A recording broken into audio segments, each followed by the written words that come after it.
In this video, we are going to cover staff empowerment and the practices that help us to live that out in our organizations.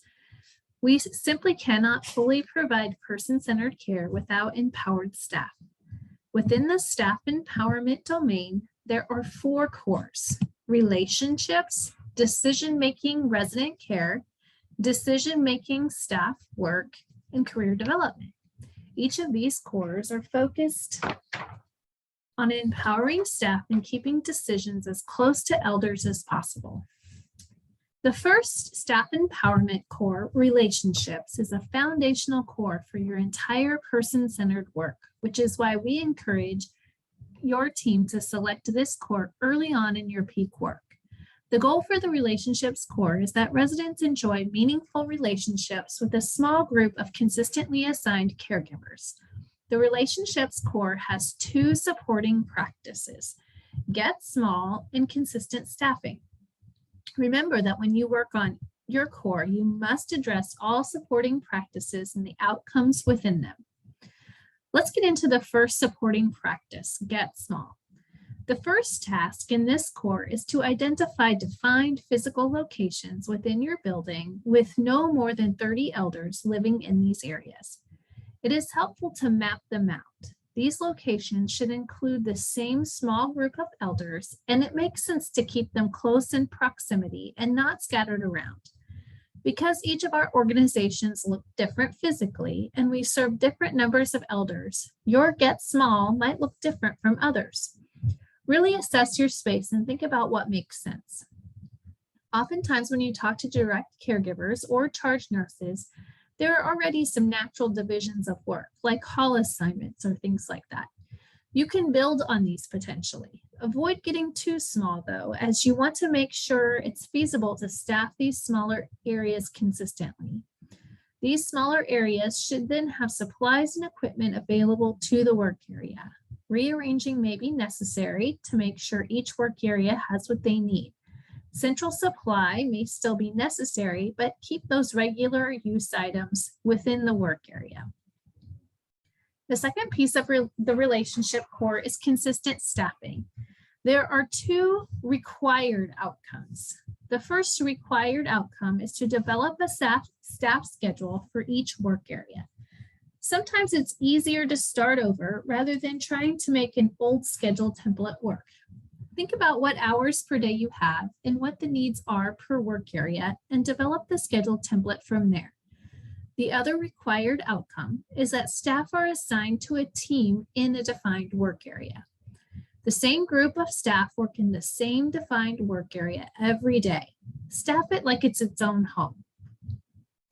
Next, with consistent staffing, you are required to address at least two of the additional outcomes: versatile workers, no scheduled rotation, no scheduled agency staff, or PRN are assigned to a specific work area. You don't have to meet all four of these to pass this core area, but you must meet at least two of them.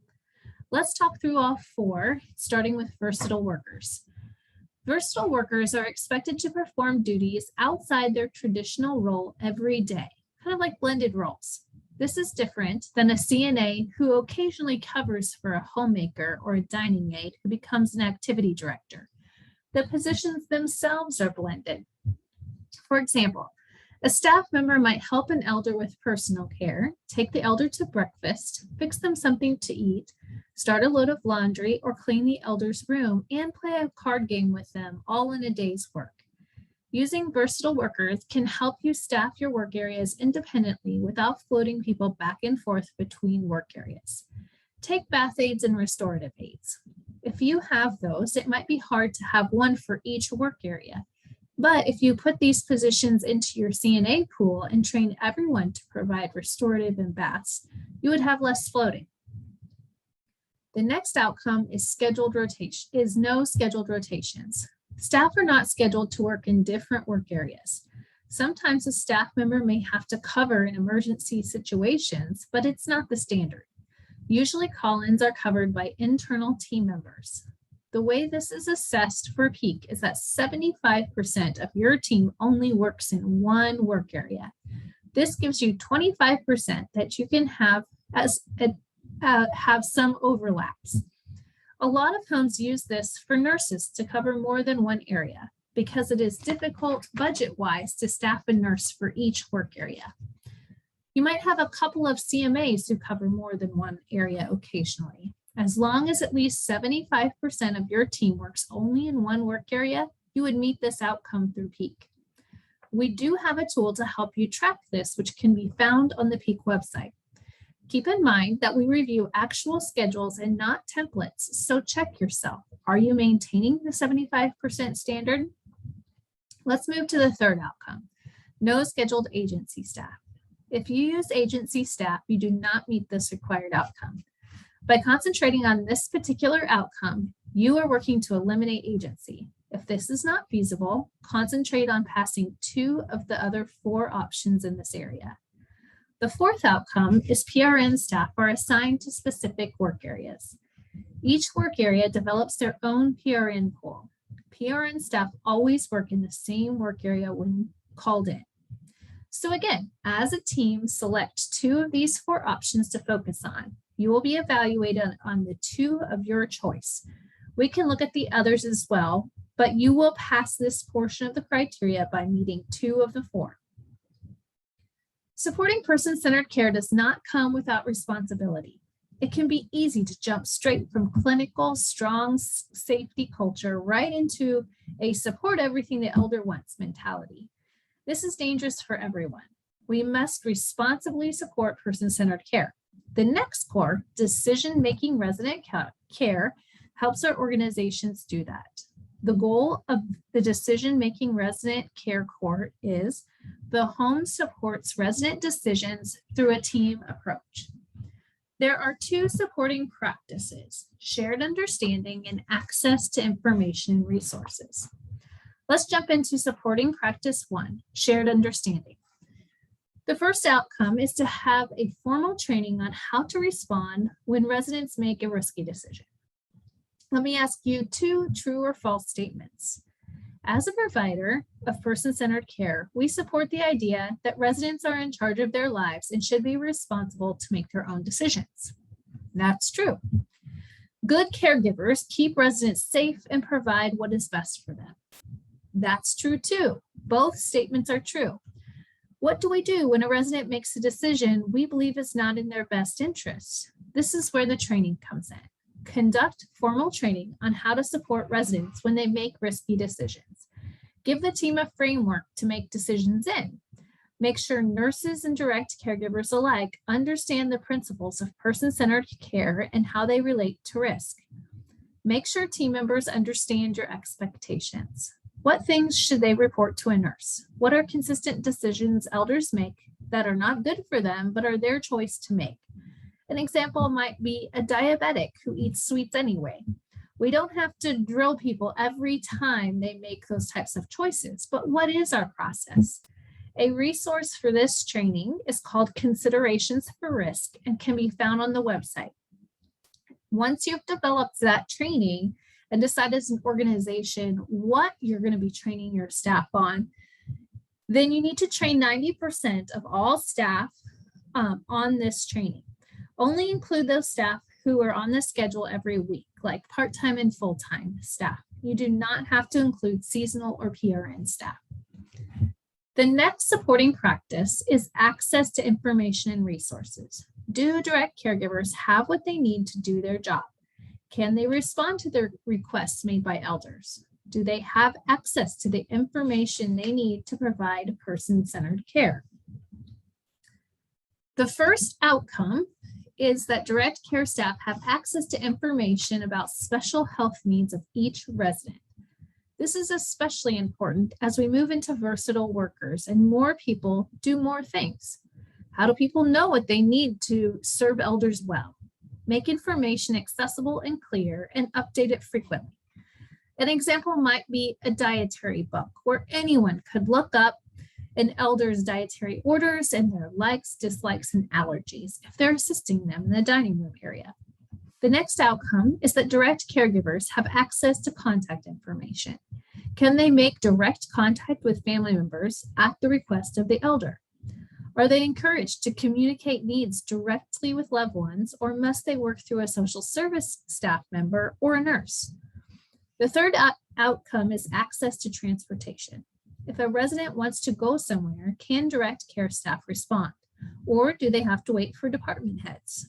What is available for transportation after hours and on weekends? Do direct care staff know how to schedule it? Could team members in work areas such as CNAs be trained to provide transportation? Is there a list of approved drivers? These are ways that we can help transportation be accessible to elders. The final outcome for this area is access to resident funds.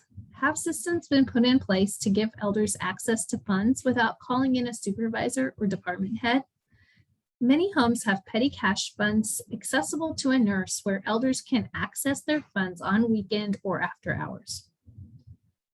Direct care staff know how they can assist elders in accessing their funds both during business hours and after hours. Be sure to have a tracking system to account for funds given to elders. As we move to the third core for staff empowerment, I want to reflect back on the overall goal of staff empowerment. That goal was that decisions should be as close to elders as possible. This next core, decision-making staff work, really addresses systems and structures that help get those decisions as close to elders as possible. The goal of this core is that traditional top-down hierarchy is replaced with self-led teams making decisions that affect their work. There are 3 supporting practices for this core: staff scheduling, hiring and orientation practices, and leadership. The first supporting practice is staff scheduling. There are 2 different ways you could meet this outcome. You do not need to do both, but pick one and make sure you meet all the outcomes associated with it. The first option is that direct care staff are self-scheduling. Direct care staff know the number of hours they can sign up for and the needs of the elders and make their own schedule as a team. Or you can do the next option, that is, the scheduling process must include 3 things. The first is direct care staff input is gathered on staffing plans. The second is direct care staff arrange their own coverage, and direct care staff coordinate and negotiate time off with one another. Both of these options should lead to active ownership on scheduling and coverage by the caregivers, not a schedule manager that they turn things into. The next outcomes are related to hiring and orientation practices. It starts with direct caregivers being involved in decisions about hiring, especially peers. Direct care staff should receive training on the home's hiring practices. Teach team members how to interview, how to select a good candidate. This might be by training them on what they cannot ask during hiring, or having a regular listing of questions that get asked at interviews that all have agreed upon and meet HR requirements. In addition, direct care staff shouldn't be involved in the actual hiring process and the decision process. Develop a system that involves direct caregivers in the selection and hiring process. You might do group interviews, then HR screens potential hires, and the team makes the final decisions. Having direct care staff involved in hiring of peers helps create an investment in their success. An added bonus to this process is this investment. An extension of this is that direct care staff should be involved in the orientation of new team members, showing them the hands-on part of the work.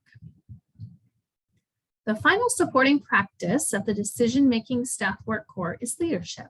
The first outcome is that your home has a central leadership team that includes direct care staff representation. Who is currently on your central leadership team? Department directors? If decisions need to be close to the elders, then how can you get some direct care staff representation on these teams? The next outcome is that each work area has a leadership team that includes direct care staff representation. Often homes have a neighborhood or work area leadership team. However you decide to set it up, the bottom line is that the direct care staff in each work area should be involved in leadership teams that make day-to-day decisions about their work area. The final outcome for leadership is that direct care staff serve on work groups addressing issues throughout the home. You will have opportunities as you form work groups for PEAK to get direct caregivers involved in that. Other types of groups might be QAPI or safety committee or workforce issues, and getting direct care staff involved in those. The final staff empowerment core is career development.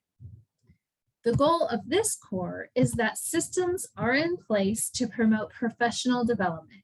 This core has two supporting practices: professional development and outside training. For professional development, as an organization, you need to decide whether you want to meet the outcomes for a formal career ladder or a skills enhancement program. For PEAK, you do not have to have both in place, but you do need to have all the outcomes in place for one of these options. There is a document in the core considerations for career development that clarifies the expectations of each of these options. Study both of these and determine which will work best for your organization. The overall intent of this outcome is that employees have both opportunities to move up in the organization and grow and receive recognition for bettering themselves in their current position without getting a different certification or license.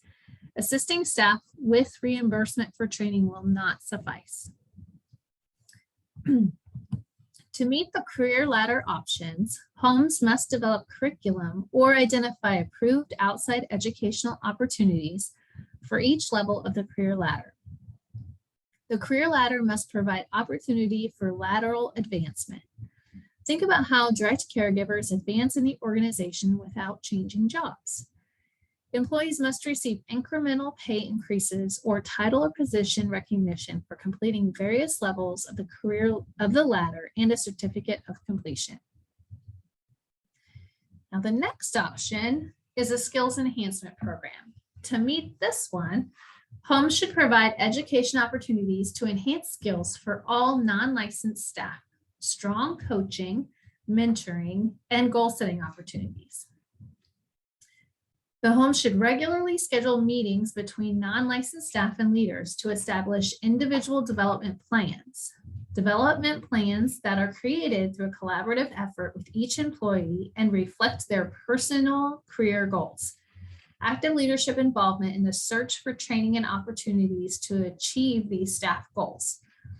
A policy should also be in place that outlines this program.